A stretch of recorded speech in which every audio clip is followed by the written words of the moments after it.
Lembaga Perlindungan Saksi dan Korban atau LPSK menemukan sejumlah kejanggalan dari temuan Komnas HAM terkait kasus dugaan pelecehan seksual yang dialami oleh Putri Chandrawati Minggu 4 Agustus.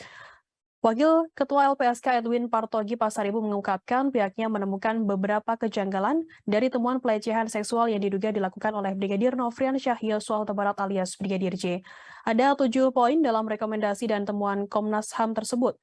Pertama, soal kecilnya kemungkinan terjadi pelecehan seksual di Magelang karena di lokasi sendiri masih ada Kuat Ma'ruf dan juga saksi Susi. Edwin mengatakan apabila memang benar ada kejadian tersebut, Putri masih bisa berteriak ketika mendapatkan perlakuan tak senonoh. Kedua, yakni dalam kasus pelecehan seksual yang ditangani oleh LPSK erat kaitannya dengan relasi kekuasaan. Edwin menjelaskan relasi kuasa ini dalam hal pelaku memiliki kodrat yang lebih tinggi dibandingkan korban. Misalkan kekerasan seksual yang melibatkan guru dengan murid atau bos dengan stafnya. Dalam kasus pelecehan seksual Putri oleh Brigadir J ini relasi kuasa tak terpenuhi. Pasalnya Brigadir J merupakan anak buah dari Irjen Ferry Sambo. Setelah kejadian tersebut, ada percakapan antara Putri kepada Bribka Riki Rizal alias RR. Edwin mengatakan Putri saat itu pun masih menanyakan keberadaan Brigadir J kepada Bribka RR. Menurutnya hal tersebut tak seharusnya terjadi karena Putri merupakan korban yang menanyakan kondisi pelaku. Setelah peristiwa dugaan pelecehan seksual tersebut, Brigadir J dan Putri masih juga kerap bertemu.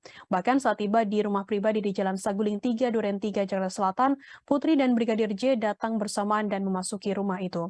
Menurutnya hal tersebut dinilai janggal karena diketahui korban Putri lebih berkuasa dari pelaku Brigadir J. Edwin mengatakan saat ini pihaknya masih belum bisa menjabarkan lebih detail terkait kejanggalan yang didapatinya. Dugaan kasus tersebut saat ini masih dalam penanganan penyidik tim dari Polri. Sebelumnya Komnas HAM sendiri dalam temuannya mengungkapkan adanya dugaan kekerasan seksual yang dialami oleh Putri Chandrawati. Komisioner Komnas HAM BK Ulung Hapsara mengatakan adanya obstruction of justice atau tindakan menghalang-halangi penyidikan membuat Brigadir J terhambat untuk melaporkan kejadian dugaan pelecehan seksual yang dialami. Komnas HAM mengungkapkan temuan pihaknya terkait dugaan adanya pelecehan seksual pada Putri Chandrawati. Komnas HAM bahkan meminta polisi untuk menindaklanjuti temuan mereka itu.